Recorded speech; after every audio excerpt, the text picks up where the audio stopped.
Few tales in the history books are as grim yet telling about human nature as this one. Imagine a queen so gripped by religious zeal that she swore never to swap out her undergarments until her sacred war was won. For almost 10 years, Isabella of Castile supposedly stuck to the same linen shift, turning herself into a walking health hazard that would have shocked even the toughest medieval noble. This isn't just a story about bad hygiene habits. It opens a grim window into the depths of fanaticism, where faith twists into obsession and obsession spirals into something monstrous. Isabella, known to history as Isabella the Catholic, entered a world where the idea of Spain was still a dream. Born in 1451, she grew up in an Iberian Peninsula split into Christian kingdoms and Muslim emirates, locked in an 800-year clash that had devoured countless souls. The Reconquista, as history calls it, wasn't just a political fight. It was a holy crusade that consumed entire generations. Isabella's birth came as this epic struggle was nearing its end. Yet, she would become the mastermind of its most brutal chapter. When she took the throne of Castile in 1474, she didn't just inherit a kingdom. She took on a divine calling that shaped every moment of her life until her final breath. This young queen had a mind as sharp as a blade and a faith so intense it teetered on madness. Her marriage to Ferdinand of Aragon wasn't about romance. It was a calculated move to merge two powerhouse Christian kingdoms. Together, they built a force to crush the Muslim hold on Granada. The tale of Isabella's unwashed shift started with what historians see as a dramatic display of religious passion. In 1482, as she geared up for the final push against Granada's emirate, she made a solemn oath in front of her court and clergy. She vowed to the Virgin Mary that her linen shift, worn close to her skin, would stay unchanged until the last Muslim fortress fell to Christian hands. What started as a bold act of devotion grew into something far darker. Medieval ideas of cleanliness were already worlds apart from today's standards. But even for the 15th century, Isabella's pledge was extreme. Most rich folks changed their linens weekly, while the poor might go months. A decade, though, that was unheard of. Court records show Isabella slowly morphing from a vibrant young leader into a figure both revered and repulsive. Her once snow-white shift turned a sickly yellow-brown, stained by years of sweat, blood, and worse. As time dragged on, the queen's self-inflicted penance went beyond mere stench. Court doctors, careful not to anger her, wrote in veiled terms about recurring skin rashes and what they politely called fleshly corruptions. The constant rub of filthy fabric opened sores that never healed right. Those wounds became breeding grounds for bacteria and parasites unthinkable even in that era of rough sanitation. The toll on Isabella's mind was just as grim. Accounts from the time describe her demeanor shifting as the Granada siege wore on. Once a skilled diplomat with a steady hand in ruling, she started showing signs of what we'd now call obsessive-compulsive tendencies. She grew obsessed with ritual purity in every part of her life, except for that one glaring, filthy exception, creating a mental clash that led to erratic choices. Her courtiers were stuck in a nightmare of manners and stamina. Royal protocol forced them to stay close during audiences and ceremonies. But the smell coming off the queen got so bad that many ended up with chronic breathing issues. Visiting nobles from other European courts went home with stories of the Spanish queen, who reeked like a battlefield 3 days after the fight. The siege of Granada itself mirrored Isabella's inner turmoil, a drawn-out, obsessive campaign that burned through lives and resources without restraint. What could have been settled with diplomacy or a quick strike turned into a decade-long slog that twisted the queen into something ghastly. Her religious advisors, seeing how tightly the vow gripped her mind, didn't dare suggest God might let her off the hook. Islamic sources from Granada painted the Christian queen in terms that mixed military fear with supernatural dread. To the defenders of Iberia's last Muslim stronghold, Isabella was a walking emblem of Christian zeal, a woman so driven by hatred for their faith that she let her body decay to destroy them. While these accounts were likely spiced up for propaganda, they still paint a haunting picture of how her vow became a legend. As the siege neared its end, even her closest allies started fretting about the fallout of her condition. Cardinal Mendoza, her right-hand man, wrote private letters worrying that her worsening physical state was clouding her judgment on state matters. He described watching her scratch herself raw during council meetings, leaving bloody marks on her arms and neck that lingered for days. Back then, people tied physical decay to spiritual rot, which fed into Isabella's belief that God was testing her, demanding ever bigger shows of faith. That mindset spelled disaster for Spain's non-Christians as her personal fixations fueled brutal policies. Her ladies-in-waiting, tasked with dressing and undressing her, suffered daily from exposure to her vow's consequences. Some developed chronic illnesses, which court doctors blamed on tainted vapors from the Queen's presence, likely respiratory infections, skin issues, or even parasites from her soiled clothes. The mental strain was just as bad. Isabella's insistence on acting like everything was normal meant no one could acknowledge the obvious truth of her condition. Anyone who flinched or showed disgust risked banishment or worse. This created a court where everyone had to pretend, ignoring their senses to obey royal rules. When Granada finally surrendered on January 2, 1492, after nearly a decade of siege, Isabella's triumph was also her darkest moment. Accounts from the time say her shift had practically melded with her skin in spots, needing careful work from doctors to remove without tearing her flesh. The linen shift Isabella wore had soaked up so much bodily filth and swarmed with bacteria that it started breaking apart at its very fibers, forming a grotesque second skin. Right after she fulfilled her vow, the full scope of the harm she'd done to herself became painfully clear. Doctors discovered deep scars, ongoing infections, and early traces of sepsis that would haunt her for the rest of her days. Years of living with her own waste had wrecked her immune system, leaving her vulnerable to every minor bug floating around the court. Her recovery dragged on for months, keeping her mostly hidden from public eyes. Even as she endured the grueling process of healing her body, Isabella was busy directing some of Spain's darkest historical moments. Just 3 months after Granada's fall, the Alhambra decree forced Spain's Jewish people to either convert to Christianity or leave their homeland. This brutal act of religious and ethnic purging uprooted hundreds of thousands who'd lived in Iberia for over 1,000 years, sparking a refugee crisis that echoed across the Mediterranean.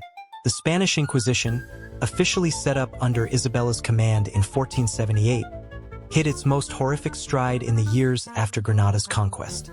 The same wild religious passion that fueled her ghastly vow now drove systematic torture, property seizures, and mass executions. Public burnings of heretics, called autos de fe, became grim spectacles in Spanish towns, with Isabella herself showing up to watch as acts of holy devotion. People at the time didn't miss the link between Isabella's personal fanaticism and her brutal policies. Ambassadors from other lands noted that the Queen, who'd let her body decay, seemed blind to the pain she caused others. The mindset that saw her rotting shift as a mark of spiritual pride also viewed the Inquisition's torture chambers as tools of God's will. The irony of Isabella's quest for religious purity stands out even more when you look at her broader reign. While she was driving non-Christians out of her kingdom, she was also bankrolling Christopher Columbus's trip to the New World. The same treasury that paid for the Inquisition's terror also funded the voyage that spread Christianity to the Americas through conquest, slavery, and cultural erasure. Columbus left mixed accounts of his dealings with the Queen during his voyage negotiations. He praised her ambition and resolve but dropped subtle hints in his private journals about the bizarre atmosphere of her court. Some historians think the navigator's well-known anxiety during his time in Spain might have stemmed from the ordeal of meeting with Isabella in the final years of her vow.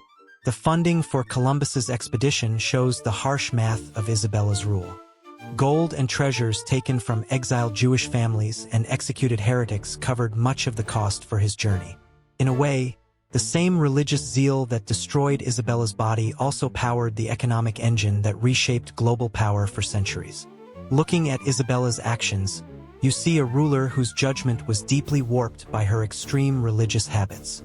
The same obsessive tendencies that kept her in that filthy shift also showed up in her refusal to soften her stance on religious minorities. Every choice became a test of her faith, not a matter of practical leadership. The court around Isabella fed into the spiral of growing fanaticism. Nobles and clergy vied to outdo each other with over-the-top displays of piety, often through painful acts. Whipping themselves became normal among court officials, while extreme fasting and sleeplessness were seen as signs of spiritual greatness. Isabella's decaying shift set the bar for religious devotion, inspiring copycats among Spain's nobles. The health fallout from her vow went far beyond her own suffering. The chronic infections she developed likely hurt her ability to have children, leading to multiple miscarriages and several infants who didn't survive. The queen who gave up her body for Granada's conquest ended up jeoparding a succession crisis after her death in 1504, throwing Spain into decades of political chaos. Over time, the story of Isabella's undergarments has been cleaned up and spun into a myth of noble sacrifice. Spanish historians with a nationalist bent have painted her vow as proof of her unshakable dedication to her people and faith. This polished version glosses over the real suffering Isabella endured and the countless victims of her religious policies. Modern medical takes on the few surviving records suggest her condition may have spread diseases through her court and maybe even further.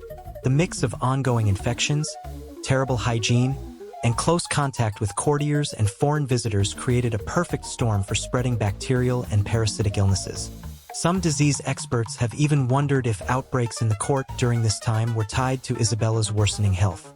Her extremism also took a toll on her family, especially her children. Her daughter Joanna, later called Joanna the Mad, showed signs of severe mental illness that some historians tie to the toxic environment of her mother's court.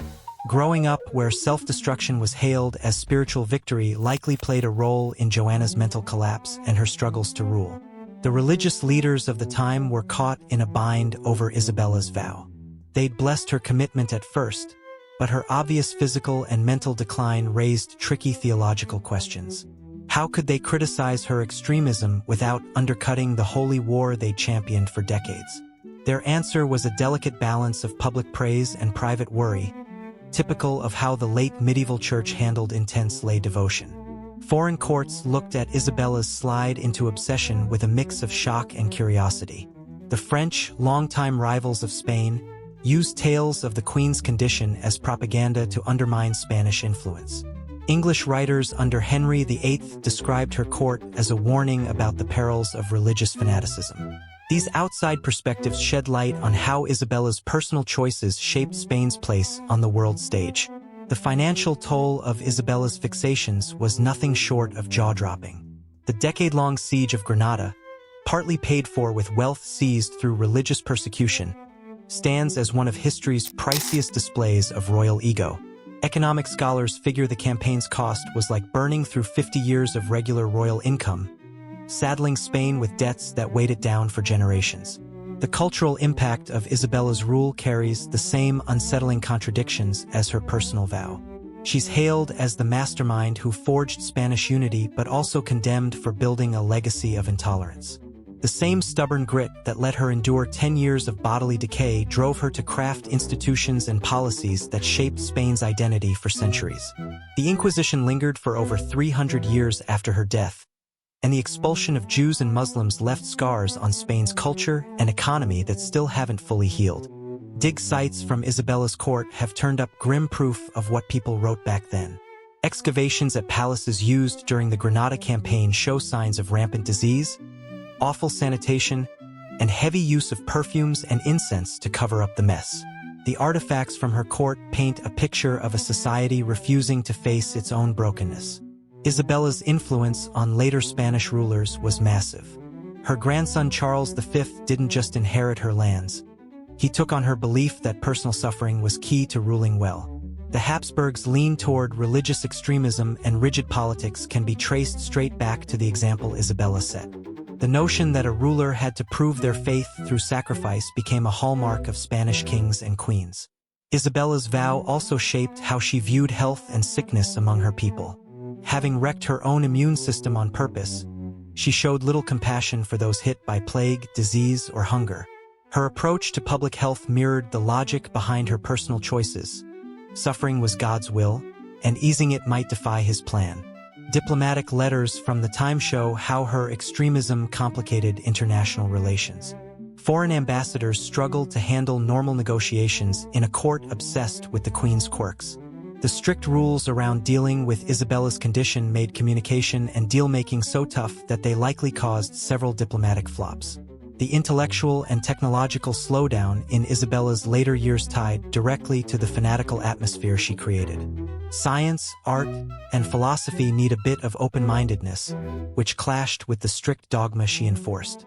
The same stubborn mindset that ignored her hygiene issues also kept Spanish society from adapting to a changing world.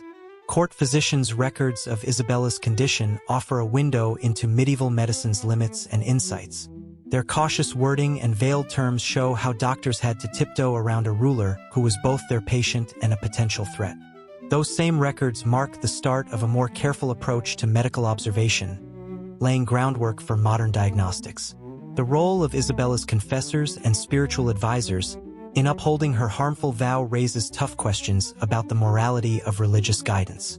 These men, who saw her decline up close every day, chose to double down on her extremism instead of urging restraint. Their letters reveal a deliberate choice to put political and religious goals above their queen's health. Isabella's personal extremism fit into the broader upheaval shaking Europe at the time. The late 1400s brought massive change: the New World's discovery, the Protestant Reformation, and new ways of organizing power. By clinging to old-school religious expression, Isabella left Spain unprepared for the modern era. Her campaigns against Granada and religious minorities also took an environmental toll. Forcing out skilled farmers, craftsmen, and traders disrupted the economy, leading to worn-out soil, crumbling cities, and technological backsliding in parts of Spain. The same narrow focus that defined her vow blinded her to the long-term fallout of uprooting entire communities. In her final years, as her health crumbled, keeping up the illusion of strength grew harder. Court painters were told to depict her in increasingly unrealistic ways, while her public outings became tightly scripted to hide her obvious physical decline. The queen who once symbolized Spanish might had turned into a grim caricature of herself. Chroniclers described a haunting deathbed scene that summed up Isabella's tragic end. Surrounded by incense meant to cover the stench, tended by doctors too scared to speak plainly, and blessed by clergy who'd fueled her self-destruction, she passed away. Isabella died as she'd lived in her last years, trapped by the consequences of her own fanaticism. But the most chilling part of her legacy isn't what she did to herself. It's how her example gave others permission to act in the name of faith and purity. The Inquisition's torture chambers, the mass expulsions, and the destruction of ancient communities all flowed logically from her belief that suffering was not just okay but necessary for religious goals. The queen who let her body rot in that shift for a decade built a moral framework that justified centuries of organized cruelty. Today's Spanish view of Isabella mirrors the contradictions of her reign. She's still a source of national pride, with statues, street names, and pop culture nods, while the uglier parts of her legacy get neatly tucked away or ignored. This selective memory echoes the denial of her own court, which chose to overlook the obvious truth of her condition to keep up appearances. Whether her vow was heartfelt devotion or a calculated political stunt matters less than its real-world impact.